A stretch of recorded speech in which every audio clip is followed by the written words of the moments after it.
Kiwango cha juu kilichoonyeshwa leo hii na wananchi Yanga katika mechi ya nyumbani ya ligi kuu Tanzania bara wakicheza dhidi ya Tanzania Prisons kimewezesha kupata ushindi mnono wa mabao 3-0 na hivyo kujichimbia zaidi kileleni mwa msimamo wa ligi kuu Tanzania bara, sasa wakitimiza pointi 41 katika michezo 17, kwa maana nyingine pointi 41 kati ya pointi 51 walizopaswa kuzipata, performance ya 80%, maana walipaswa kuwa na pointi 51 ambazo ukikalkulate vizuri juu ya performance ndipo hapa unapata performance ya 80%, huku wakiongeza pia idadi ya mabao waliofunga, sasa wakifunga mabao 35 lakini wakiruhusu mabao 3, na hivyo kuendelea kwa juu kileleni mwa msimamo wa ligi kuu Tanzania bara, sio tu katika point ambazo ni hizo pointi 41 baada ya michezo 17, lakini pia wakiwa bado wanaongoza kwa kupachika mabao mengi kuliko timu zote kwa kutimiza mabao 35,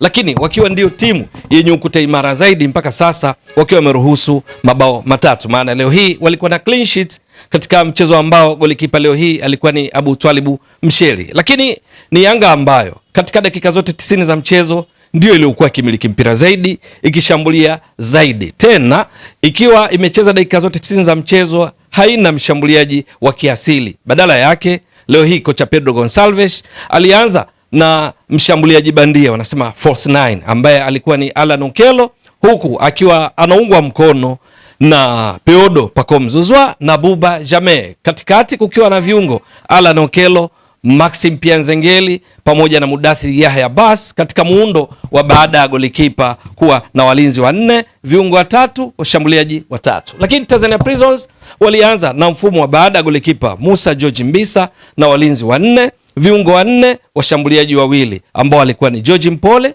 pamoja na Jeremia Mgunda. Eneo la kati miongoni mwa viungo walikuwa ni pamoja na Lambert Sabianka, alikuwepo vile vile Michael Mutinda, wakati katika walinzi kulikuwepo na Owino, alikuwepo vile vile Doto Shabani, wakati miongoni mwa walinzi hao alikuwepo Malcolm Hilu, alikuwepo Emmanuel Martin. Lakini katika kucheza kwao kote kipindi cha kwanza ni Yanga ndio waliokuwa kimiliki zaidi mpira, ni Yanga ndio waliokuwa kishambulia zaidi, huku Tanzania Prisons wakizuia zaidi, na matokeo yake mpaka mapumziko ilikuwa ni bila, ingawa mpaka mapumziko Yanga umiliki wa mpira, tunasema possession, walikuwa wakimiliki zaidi mpira, ambapo kwa 74% ya mpira walikuwa wakiumiliki Yanga, ilhali Tanzania Prisons wajelajela walikuwa wageni katika mechi hii, wao wakimiliki mpira kwa 26%, kuonyesha namna gani ambavyo Yanga ilikuwa ikimiliki zaidi mpira. Lakini katika mashuti mpaka mapumziko Yanga walikuwa tayari wameshapiga mashuti 14, kati ya hayo 4 yakilenga shabaha, ilhali Tanzania Prisons wakiwa wamepiga shuti moja tu, hakuna lilolenga shabaha, kudhihirisha namna gani walikuwa kizuia zaidi kutokea chini, na hivyo kuwakosesha fursa Yanga nafasi za wazi za kufunga, ingawa kuna nyakati ambazo Yanga walijikaba wenyewe, kwa sababu kuna nyakati ambazo Peodo Pacome Zouzoua alikuwa na uwezo kupasia wenzake akataka kufunga mwenyewe. Maxim Pianzengeli kuna mahala ambako alipaswa kupasia wenzake akataka kufunga mwenyewe akakosa. Okello kuna mahala ambako wenzake walikuwa wamefungua vizuri akataka kufunga mwenyewe akakosa.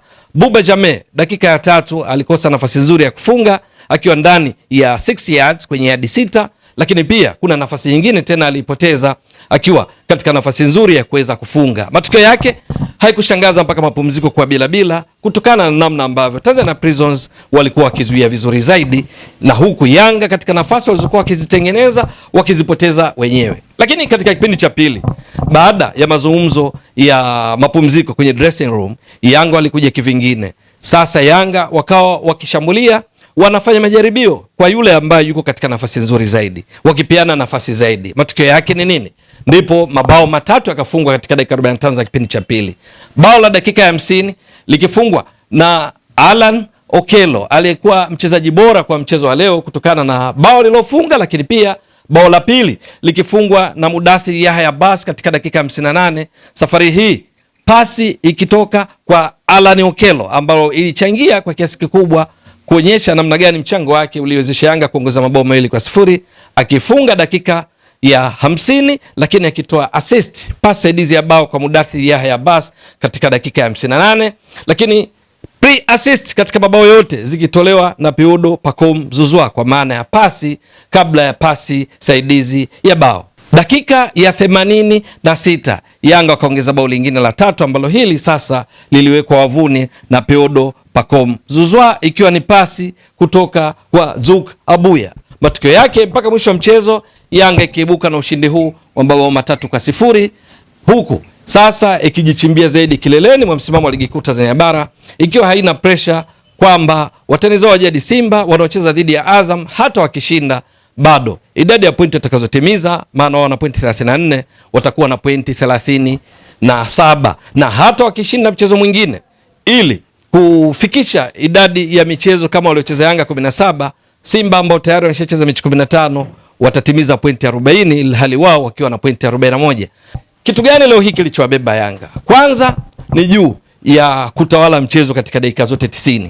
Ndio hilo lilichangia kwa kiasi kikubwa kuwakosesha Tanzania Prisons wachezaji wake wa safu ya ushambuliaji George Mpole, Jeremia Mgunda, na hata mabadiliko yaliyofanyika yaliwezesha kuingia kwa Samson Mbangula, kuingia kwa Kevin Sengati katika kipindi cha pili, kutoka kwa kina Aruna Chanongo, kutoka kwa George Mpole, lakini kutoka kwa kina Sabianka hakukuisaidia bado Tanzania Prisons chini ya kocha Shadrack Nsajigwa kuweza kufikia lango la Yanga na kufanya majaribio dhidi ya golikipa Abutalibu Msheli.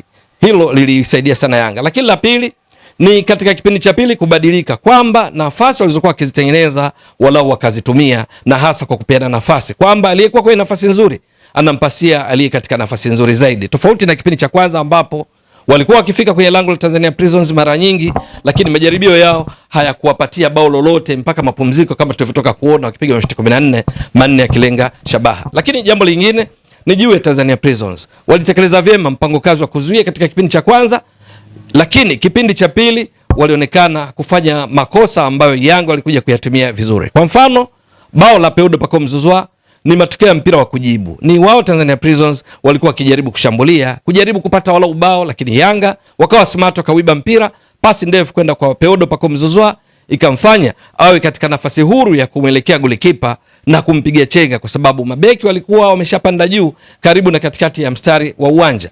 Matokeo yake Yanga wakafunga bao la tatu. Lakini jambo lingine ni kwa Yanga katika mapambano ya mpira ya 50 kwa 50. Leo hii walionekana wako vizuri zaidi, lakini utulivu hasa katika kipindi cha pili, kumiliki mpira pasi na papara kuliwasaidia kwa kiasi kikubwa. Tanzania Prisons chini ya kocha Nsajigwa aka Fuso wanapaswa kufanya kazi ya ziada, hasa pale wanapoamua wazuie zaidi. Basi wanapoipata mipira wanapaswa kuipeleka kwa haraka kwa washambuliaji wao ili kufanya mashambulizi ya kujibu yaliyo na ufanisi zaidi, lakini leo hii hawakufanya hivyo. Ikumbukwe mzunguko wa kwanza Yanga walishinda kwa bao 1-0, ilikuwa ni kwa mbinde. Ndiyo, ni mechi ambayo Tanzania Prisons walizuia vizuri zaidi. Bao lilifungwa na Depu kutokana na mpira wa kutenga uliopigwa na Okelo, kipa Mbisa akautema, Depu akauweka wavuni. Lakini leo hii Yanga wakawa imara zaidi, utulivu zaidi, hata pale ambapo ilikuwa ni ngumu wao kuweka mipira wavuni, hasa katika kipindi cha kwanza, bado utulivu uliendelea kutamalaki katika kipindi cha pili na kuwabeba na kuwafanya watimize mpango kazi wa kocha Pedro Gonçalves. Lakini miongoni mwa mambo ambayo bila shaka kocha Pedro Gonçalves atapaswa kuyafanyia kazi ni juu ya kutumia nafasi. Kipindi cha kwanza walipata nafasi na ndio maana wakapiga mashuti 14, wakimiliki mpira kwa 74%, lakini katika takwimu hizo za umiliki zaidi wa mpira, kufika eneo la Tanzania Prisons, kufanya majaribio mengi, bado katika kipindi cha kwanza hakukuwa na shooting accuracy ya kutosha, kwa maana mashuti ya kulenga shabaha, lakini pia hakukuwa na ufanisi katika kuweka mipira wavuni. Kuna nyakati ubinafsi kama nilivyotoka kueleza awali uliwaathiri, jambo ambalo bila shaka wakati wa mapumziko kwenye mazungumzo alizungumza nao na atapaswa kuzungumza zaidi ili isije ikawaathiri katika mechi nyingine, kwa sababu huo ndio udhaifu walionyesha kipindi cha kwanza, ambao kipindi cha pili walikuja kufanyia kazi vizuri. Lakini kwa Tanzania Prisons ni kama nilivyotoka kufafanua kwamba wanapoamua kwa timu ya pili, basi wanapopata mpira unapaswa kwenda kwa haraka kwa washambuliaji wao, kwa kina George Mpole, kwa kina Jeremia Mgunda, kwa kina Chanongo wanatokea pembeni, akina Sengati, ili kujiongezea nasibu ya kufunga, na sivyo ambavyo walifanya katika mchezo wa leo hii. Pointi 3 muhimu, mabao 3.